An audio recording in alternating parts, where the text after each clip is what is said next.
Let's see if we're online now.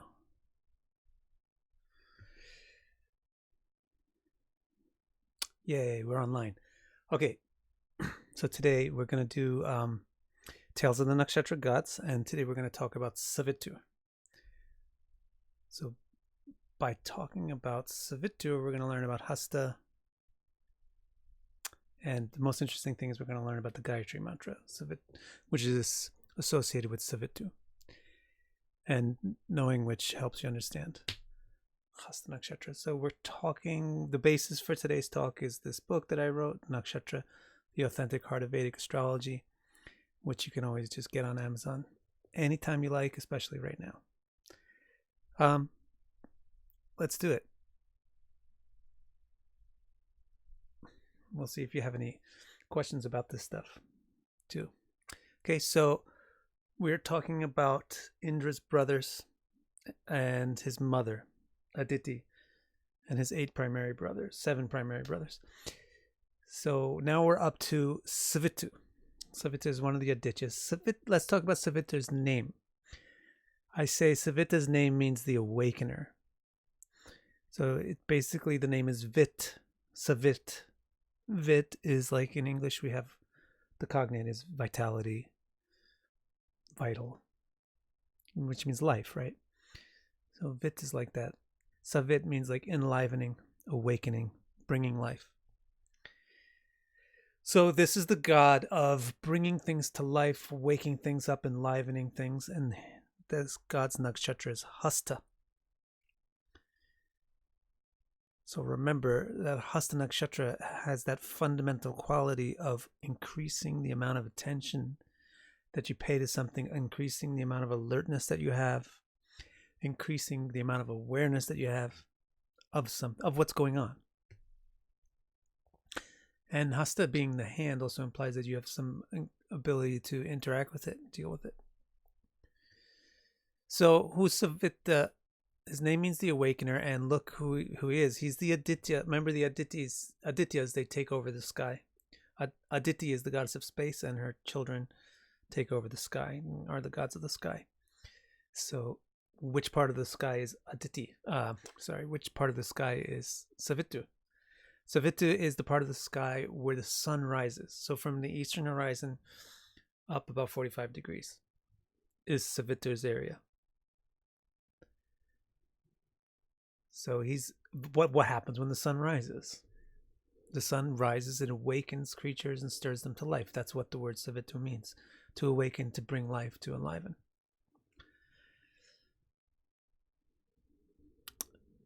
He is the god of expanding alertness and awareness, increased attention to detail, and stimulation to interact with the world and utilize it in more and more refined, dexterous, and detailed ways. Dexterity, handiness. So alertness is a human trait. The more alert you are, the more human you are. And humans are the most alert animals, most conscious animals. They should be. They have the most frontal whatever in the brain.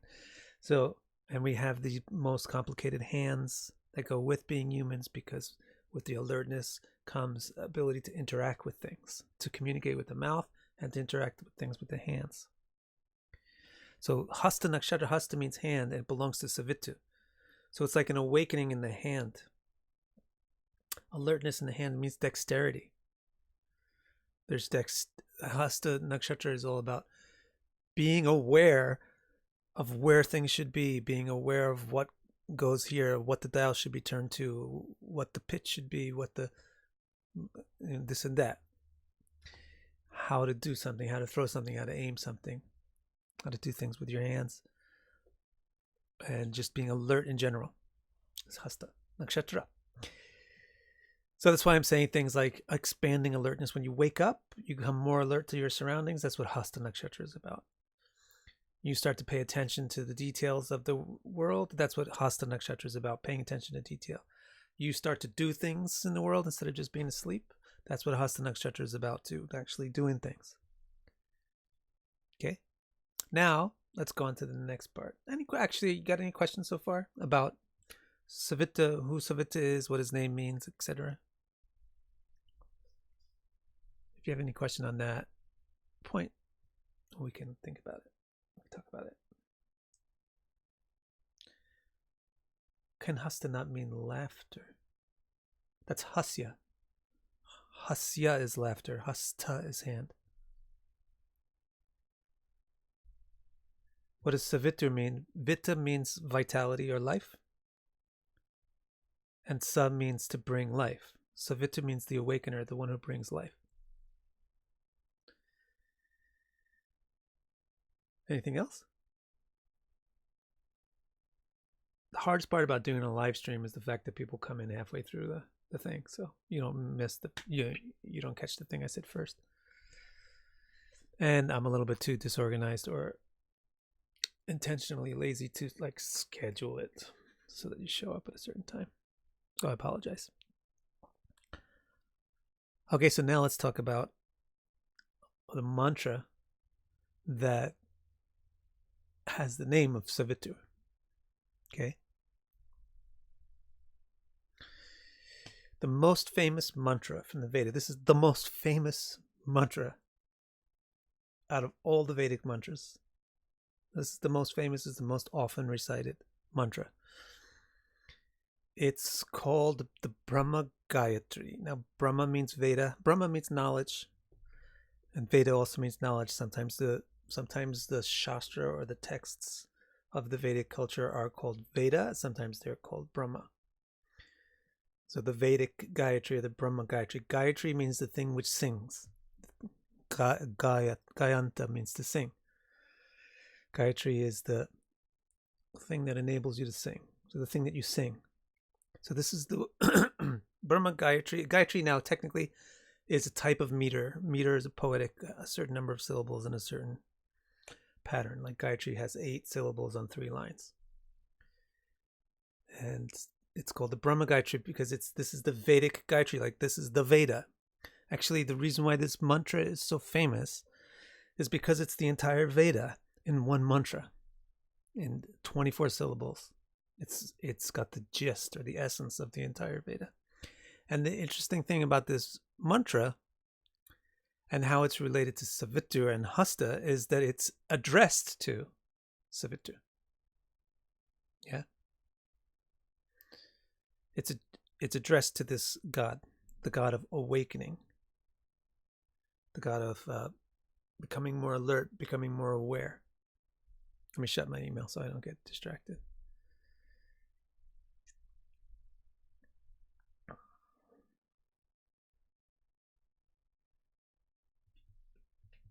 Okay, so you might know this mantra. You know that it starts with the famous Om. Every mantra starts with Om. And actually, Om is not even a part of the mantra, but it's implied in the mantra. So we always started with Om. So you still have no clue what is going to come next, but then it's Bu. Om Bu Bhuva Swaha. And also, this is not actually part of the mantra. It's not part of the Gayatri itself. It's a prefix to the mantra. But it's so famous that probably if I just go on YouTube and say Om Bhur Bhuva Swaha, 60% of the people listening will be like, I heard that before. I know that before. And we're just talking about YouTube. We're not talking about going to Varanasi and talking to the sadhus. So this is a very famous mantra. Now, the actual mantra itself is Tat Savitur Varenyam Parga Devasya Dhimahi Dhiyo Yo Na Prachodayat. So it's got 8 syllables on 3 lines. Tat Savitur Varenyam. First line, Parga Devasya Dhimahi. The second line, Dhiyo Yo Na Prachodayat. Third line. And then the bit in the beginning is the prefix, Om Bhubhuva Swa. So let's talk about what it means. Okay. Basically, the translation that I gave in the book is we contemplate that supreme awakener, Savita, the divine effulgence illuminating all things on earth, in the sky, and in space. And this contemplation increases our awareness. So, Savita is one of the Aditis. Depending on like what kind of person you're listening to, they'll explain Savitur is the sun god. Aditya is the sun god. right? Because the sun, what do these Adityas do? They rule the sky. That's the sun. The sun rules the sky. But when the sun is in different positions in the sky, it's addressed by different names, and it's considered to be under the superintendence of different Adityas in 45-degree segments of the sky. So you get 8. So when the sun is rising, the god in charge of the sun at that time is Savitur. When the sun has set, the god in charge of it at that time is Martanda. We talked about him with Purnavasu. And then after Martanda, it's Aryaman. And then Varuna. After midnight is Varuna. And then Mitra after Varuna. And now Savitur. So Savitur is not precisely the sun, but is the god of the sun. And one of the ways to look at this mantra is as if it is a prayer to the sun, literally. And it will make sense in that way also. Okay?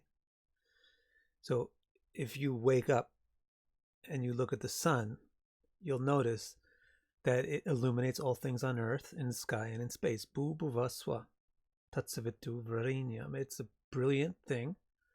Varenyam, that's got Parga, that's got like tons of light, that's going all over the place. It's going over Bu, the earth, Bhuva, the sky, and Swa, outer space too. You might notice that the moon's phase, that the moon is reflecting the light of the sun. They noticed this. Because the moon changes its shape. It's obviously not producing light, it's reflecting light. It changes its shape based on its position in relation to the sun. So it's obvious to see that the moon's reflecting the sunlight. The moon's out there in space. So the sun is lighting up Swa, far away stuff, is lighting up the blue sky, and it's lighting up also the earth. Prachodayat means let us wake up to it. So let it wake us up. The sun, which illuminates the heavens and the sky and the earth, is shining everywhere. Let's wake up to it. That's one simple way of understanding what this mantra is saying. And that's why people say this mantra at sunrise. One of the times you also say it at sunset and noon.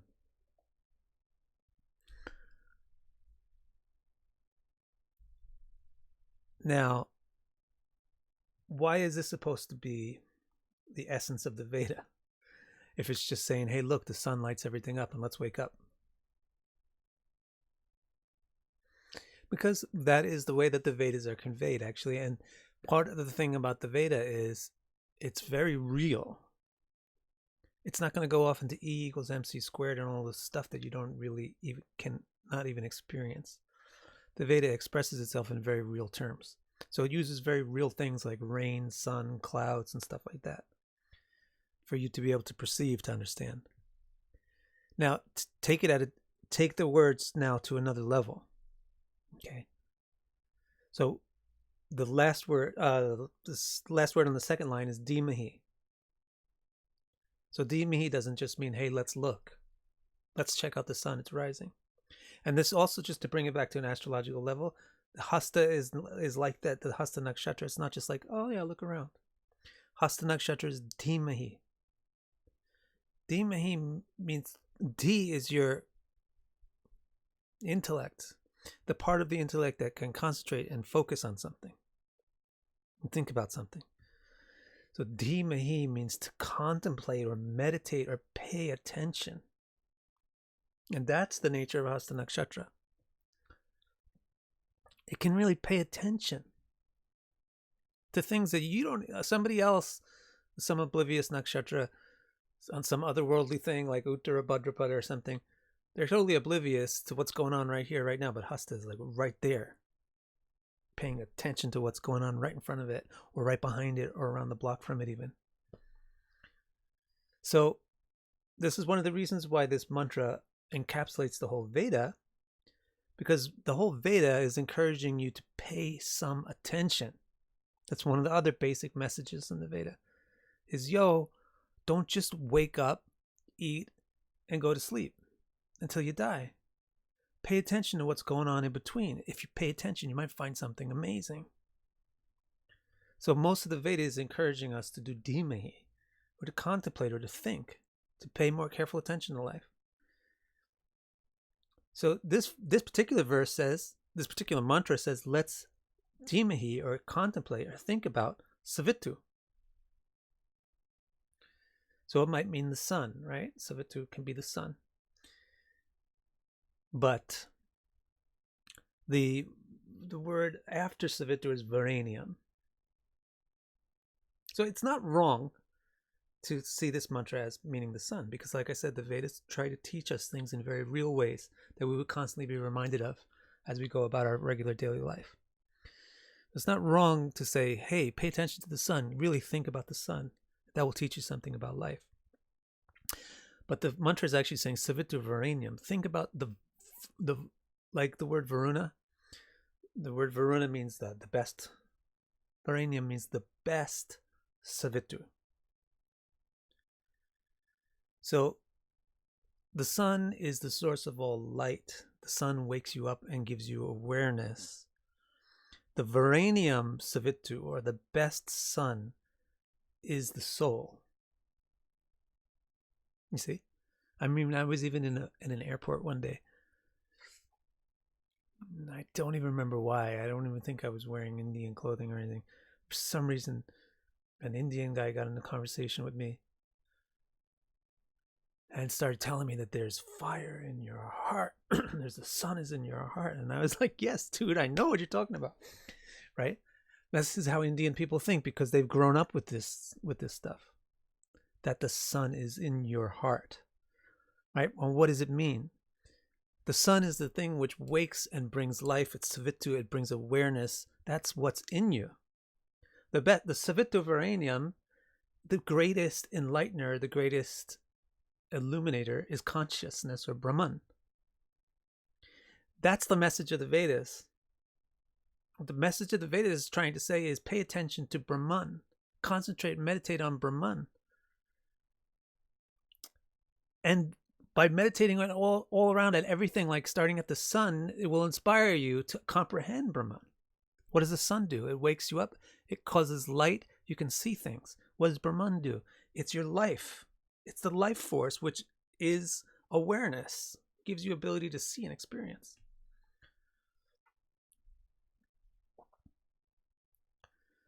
So, Tat Savitur Varanium, that greatest of all the suns. Dhimahi, think about it. Contemplate on it. And then by that Dhiya Yona, let us all prachodayat, wake up to it, wake up to it. But prachodayat means rise up to it also. Let us come up to that level. Let us be it. And there's two other words you got to think about here. So, and then what does this bhuva swa mean? If this means the soul, well, the soul is lighting up your external life. That's the bhu, the physically manifest stuff. That's what the word bhu literally means. Bhuva is your emotions and your intellect. And swa is the inner self. So actually the soul is the core of what can even perceive itself. Your ability to perceive yourself is amazing. So the self can perceive all sorts of things, bhu, bhuva, and swa. But the most amazing thing you can perceive is swa, one's own self. Because one's own self is divine. Varanium, Savitur. So the other two words that are in here are Parga and Devasya. So Parga just means like to shine, but Devasya is real important. So it's to show that this is not really just a simple verse about nature. Like I've heard Ernst Willem and other people kind of joke or jokingly criticize the Vedas as like being about clouds and rain and lightning bolts all the time. That's just the visuals that they use. The mantra is not, the stuff is not literally about clouds and rain and lightning bolts and the sun. But they're using these visuals because these visuals perfectly represent the concepts that they're talking about. And you need these visuals to be able to make it real and to have something to grasp in this otherwise totally philosophical, abstract stuff. So just like the sun lights up the whole world, you can light up the whole world the more you concentrate on who you really are. The more you try to meditate upon the original form of consciousness. What is the origin of this consciousness? Where is this consciousness coming from? Try to perceive the perceiver in the self. Then you'll see something amazing. You'll actually see Deva. Deva means divinity. You'll see that the core of the self is the divine entity. So this is the summary of everything that the Veda is trying to directly or indirectly teach. And that's why this is the most famous mantra out of all the Vedas. Okay, so it's related to Savitur because it is called the Savitri Gayatri, or sometimes it's called, it's addressed to Savitur, so we should know who Savitur is. And this is the potential of Hasta, really, is to become more alert and to pay more attention and to be less bored. To be less bored with stuff by being more alert to what it really is. Oh, wow, that's not just the sun anymore. That's an external representation of who I am. That's God. I see this. I see the sun. I see God. Like Hasta can make your life exciting like that. Wow, that's not just a block of a city street. There's all kinds of things on that block that I could be aware of. Okay, let's see what kind of questions you got. Hopefully you have some interesting questions here. Does one know the Vedas are symbolic and not literal? The Vedas are both symbolic and literal. Just as I explained here in this sutra.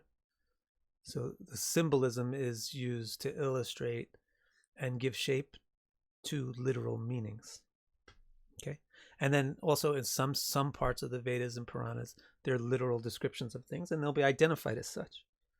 And in other parts of the Vedas, they're talking allegories and things like that, and they're also going to say, here's a story, here's an allegory, and then they'll tell you a story.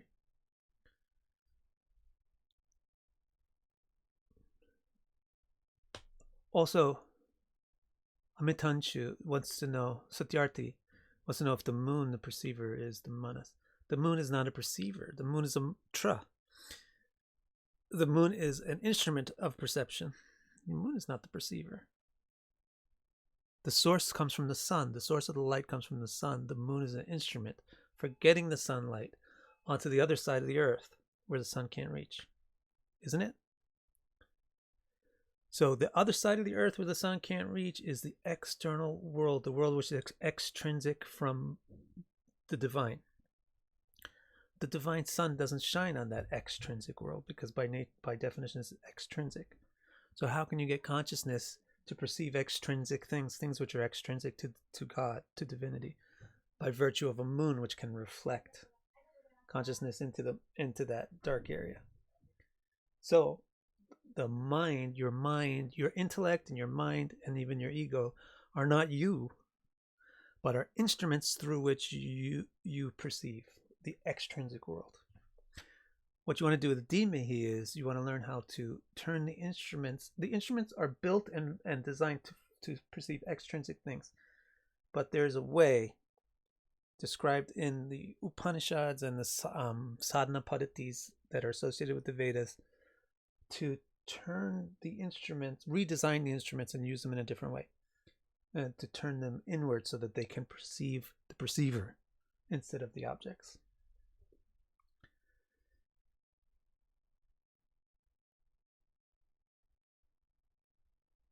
Samskriti says, can Hasta Ascendant, Uttarabhadrapad moon result in deep awareness? Yes, definitely.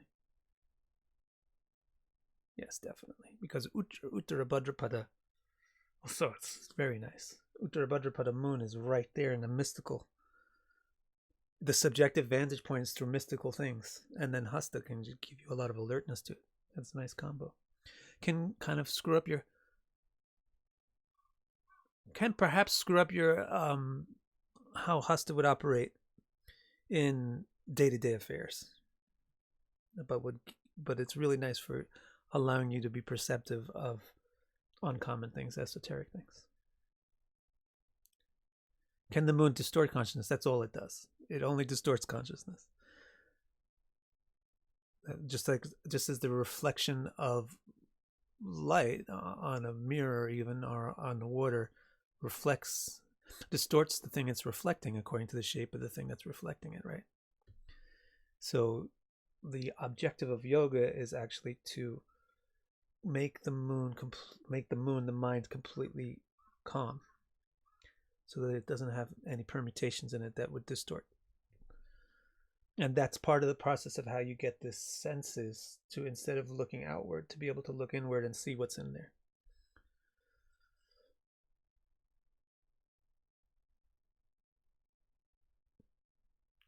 What else we got?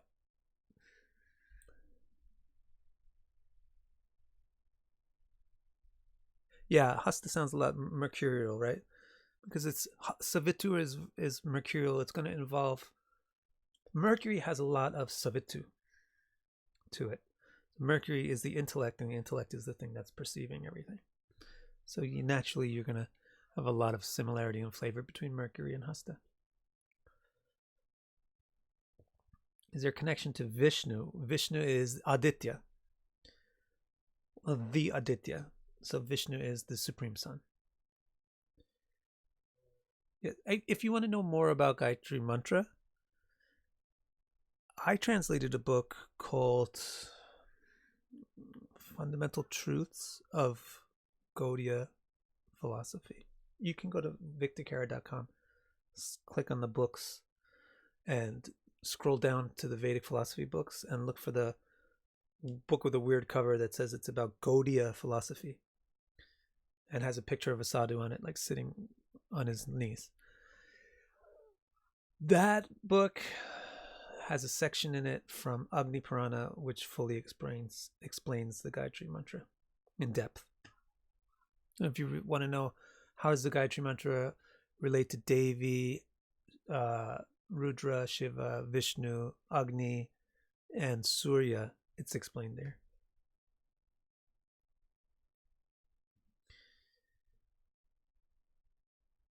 What else we got?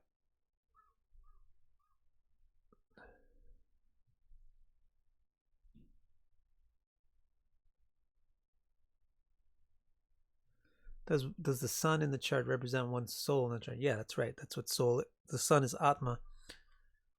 In just the simple, you open up Parasha or Shastra or some book, when they tell you what the planets represent, they'll say sun is Atma, moon is Manas, Mercury is Buddhi.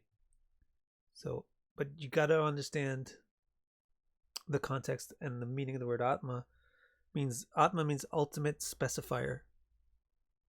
The ultimate specifier of something is Atma. So generally, ultimate specifier is the pronoun I, right?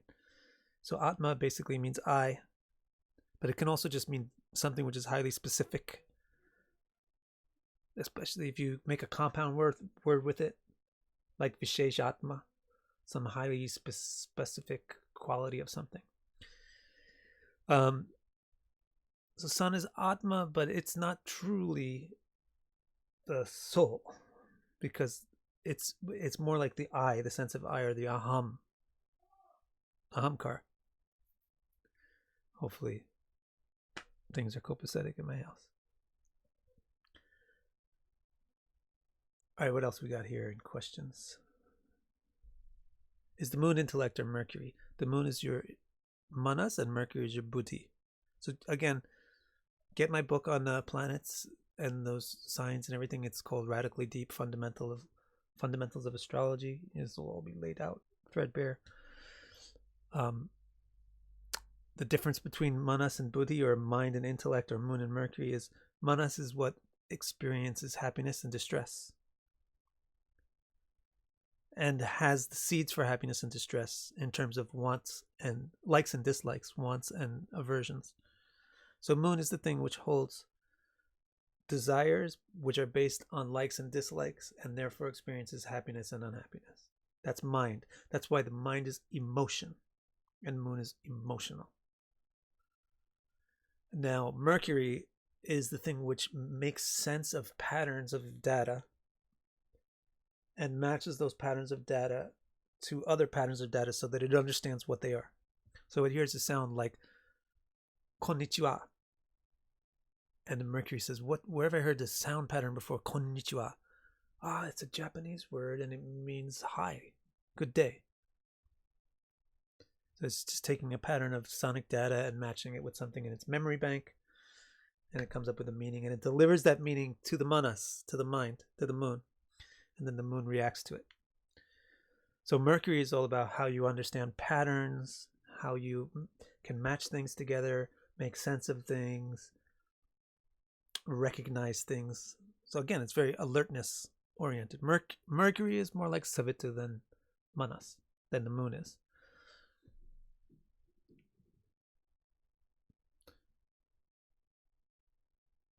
What else we got here?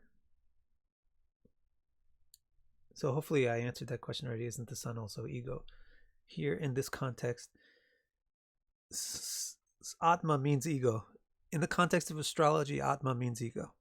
In the context of Vedanta, Atma means soul.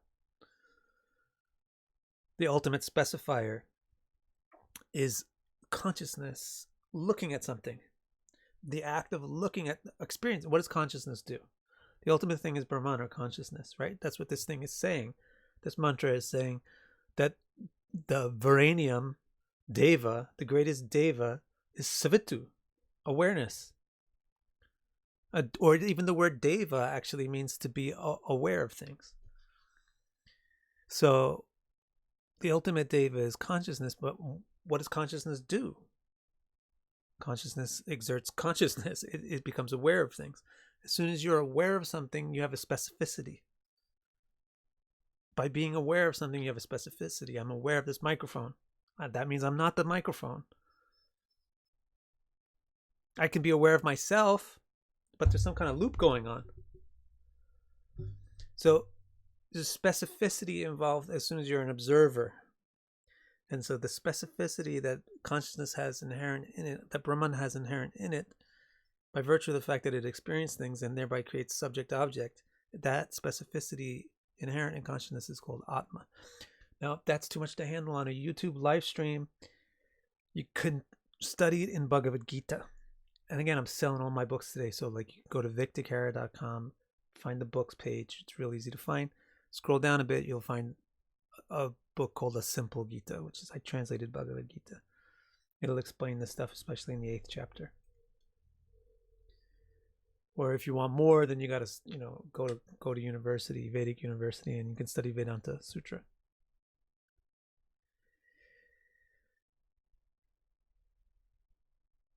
Okay. Interesting question. Is the right brain, left brain, this is from Salim, right brain, left brain, solar versus lunar? Kind of, where left brain, right hand is more like Mercury, and left hand, right brain is more like moon. Kind of. But the Vedic paradigm didn't split the brain into two hemispheres. The Vedic paradigm split the inner being into an emotional part and an intellectual part. If that's kind of the same as left and right hemispheres, then that's cool. But it's safer to understand planets in terms of that, because I don't know, Venus is also somewhere in there with right brain, right? And Mars is somewhere, and Saturn are somewhere in there on left brain. So it might not be as clean of a break. But if you go with the Sankhya Yoga system, where you're just going to take manas and buddhi, or emotional mind versus intellectual mind, and then you can have a totally perfect, clear categorization of the moon is this thing, the emotional mind, and Mercury is that thing, the intellectual mind. And what does emotional mind do? It has preferences, therefore desires, therefore emotions. What does the intellectual mind do? It experiences data coming in from the senses, makes sense out of it. Understands what's what. This is a ball, that's the sun. This is a cat, that's a dog. I don't like dogs, so when the mind doesn't like dogs, so when the Mercury tells it, that's a dog, the mind says, let's go someplace else.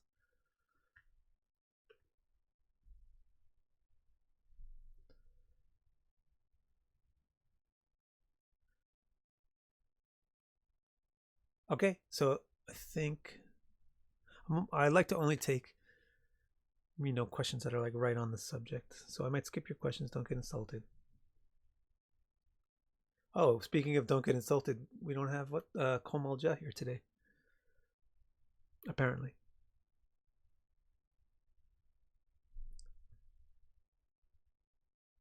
Okay, it's kind of hard to read.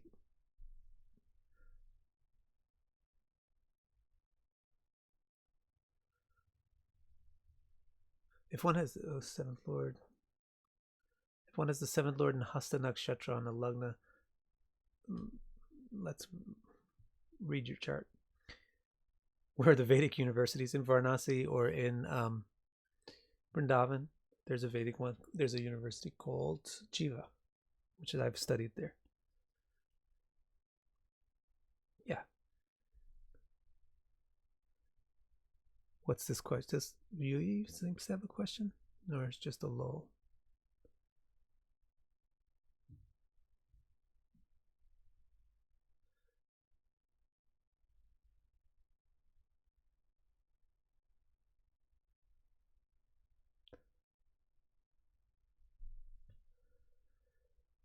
Jim wants to know if Hosta is related to heavy rain. No, but you have an interesting thing that the equinoxes and solstices move through the stars. The equinoxes and solstices move through the fixed stars gradually. So you're going to have an interesting thing. It's actually equinoxes and solstices which directly determine weather patterns. So, when you have more sunlight, the weather heats up, and then certain things happen as more evaporation occurs and stuff like that. And then when etc., the solstices and the equinoxes are directly responsible for weather. The stars aren't.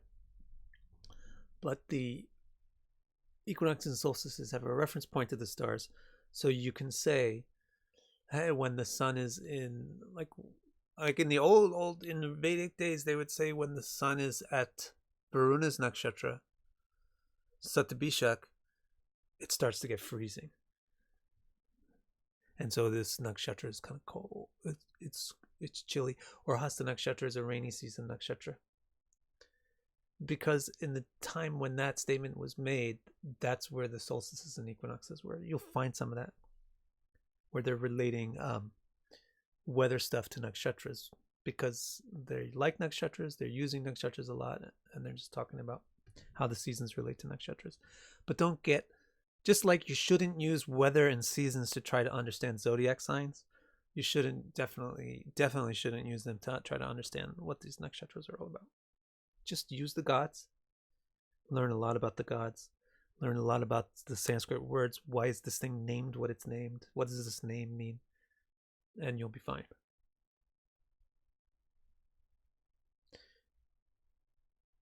And don't believe all kinds of stuff. That's what I'm saying too.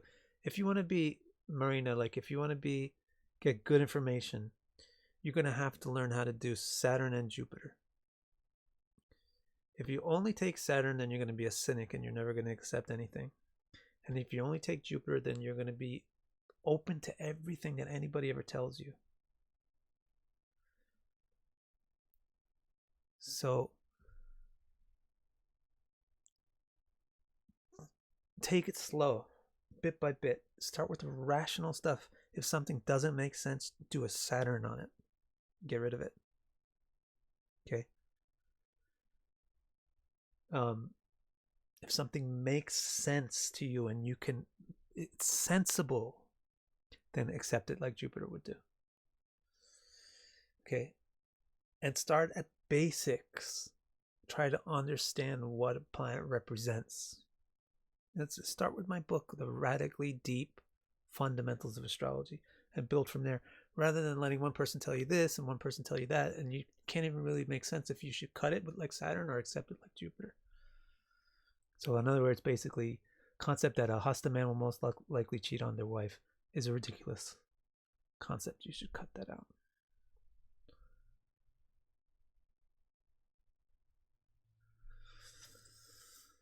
Does Hasta Nakshatra relate to the martial arts? Not directly. It's not directly related to the martial arts. But what if you have Mars in Hasta? Then you might be very alert to martial things. Or the sun. Military things.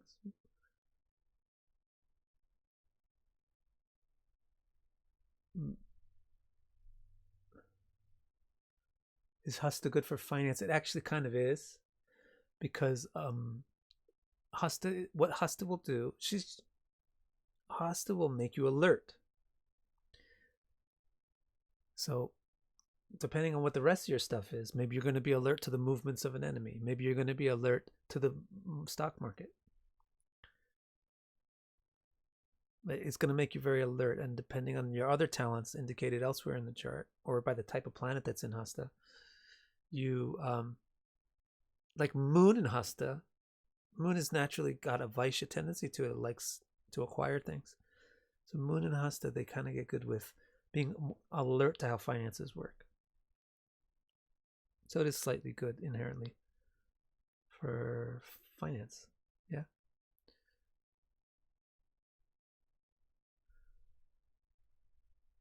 Does Hasta break through the illusion of Rahu? Hasta will like to break through illusions by becoming more alert. But the thing about, now be careful with this too.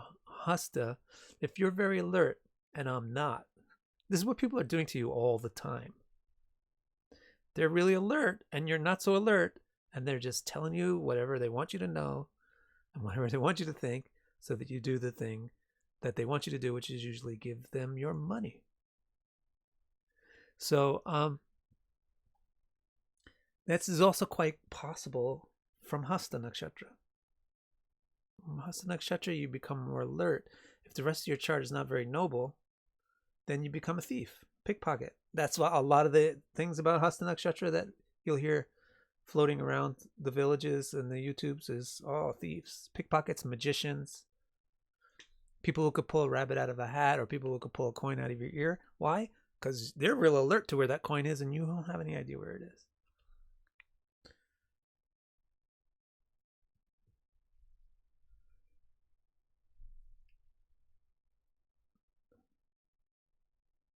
Here's a good question from Jim. Will Venus show a debilitating effect in Hasta? I wanted to ask if the debilitation is limited to zodiac or nakshatra. I do have a debilitated Jupiter, but I'm always open to opinions. Why is that? Well, I don't know what your chart is and how I would calculate your chart and all that, and what kind of aspects and what dignity and what amshas your Jupiter is in.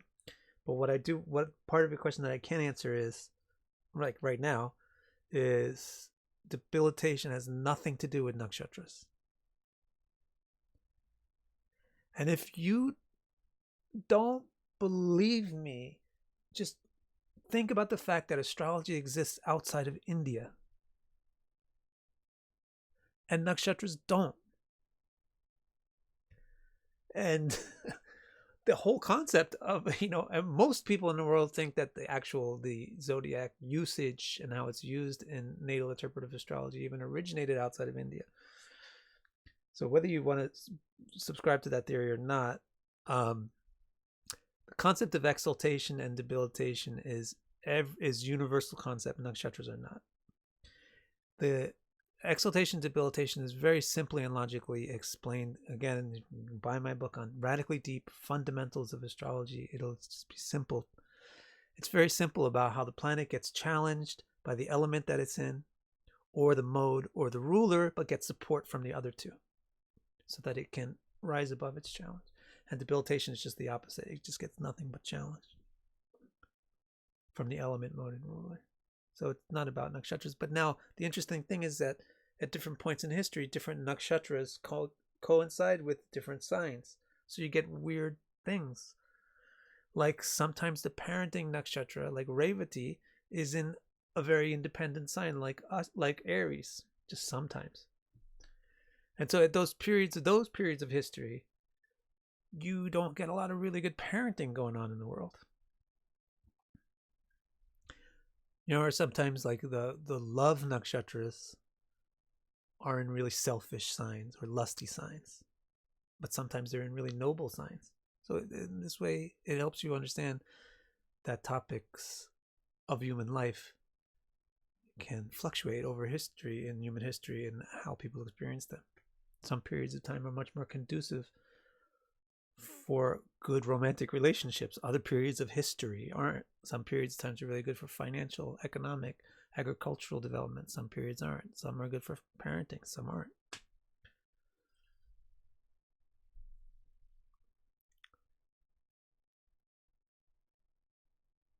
I just happen to see Amitanshu is like lucky. I like always see his or her questions.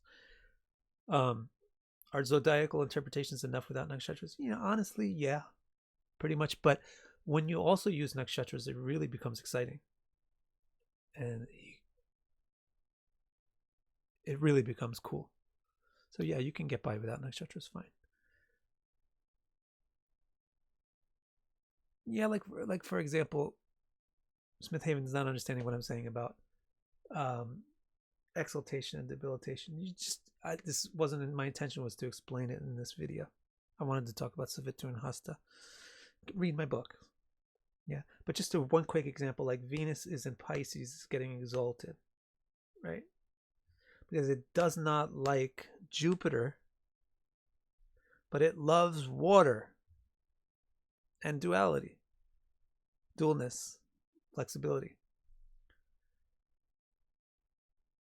Anyway, go ahead or just search on YouTube for my explanations of exaltation and debilitation.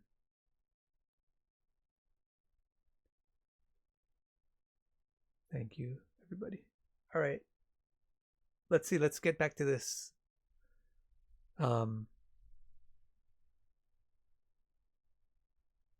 Let's get back to this thing here. This book. Which book? Let me promote my book for a second. This one. Let's get back to reading this one. So I went over and I explained this mantra to you, right? Om Bhurvuvaswa Tatsavitur Varenyam Parga and Devasya Dhimahi Dhiyo Yo Na Prachodayat.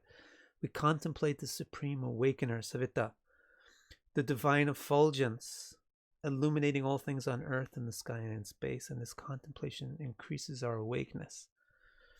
Human beings have the most fully awakened consciousness of all life on earth, and this manifests physically in their having the most articulate hands, Hasta. Savita increases the alertness and clarity of consciousness, and this gives us greater ability to interact deftly and expertly with the world. Then I have this other, last thing I'll say is Rig Veda also has this mantra that I don't have the Sanskrit for. Divine Savita gives us sight as if from a mountaintop, enabling us to create. So wanted to tie together the hand motif.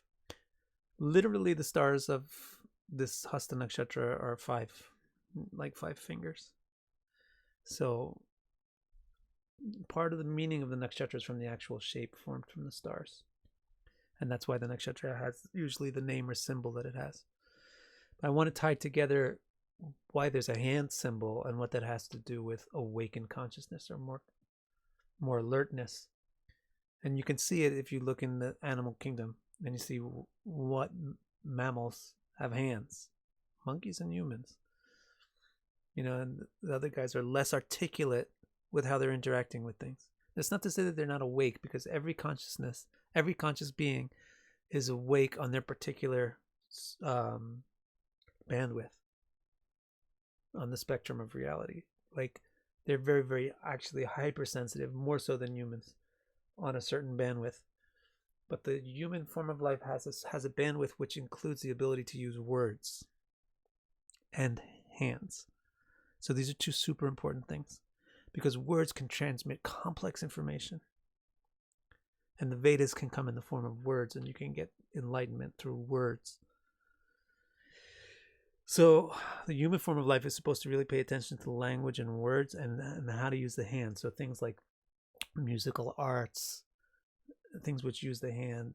If you think even any technology, creation of all these computers is done by hands or extensions of hands and machines. So the more alertness you have, like this mantra from Rig Veda says, Savita, gives you sight. The rising sun gives you sight, and you can see really far. And what does that ability to see really clearly do? Enables us to create. And what do you create with your hands? So I feel that Hasta is potentially quite a creative nakshatra, but it's not Chitra yet. It's right next to Chitra. Chitra is super creative, but it's like on the way to Chitra. It's near Chitra. So it does have a lot of creative potential to it, but it's more about the alertness or the awareness, which will evolve or graduate into creative talent. Okie dokie. This was a great one. I enjoyed our time together. And yeah. So I'm going to hit the road now because I got my daughter coming home. So thanks everybody for joining me for like this hour or something. And I'll see you again next week. And I'll be getting on the Einstein. I started working on the Einstein interpretation sidereal tropical. So you'll be seeing that soon. Thanks all.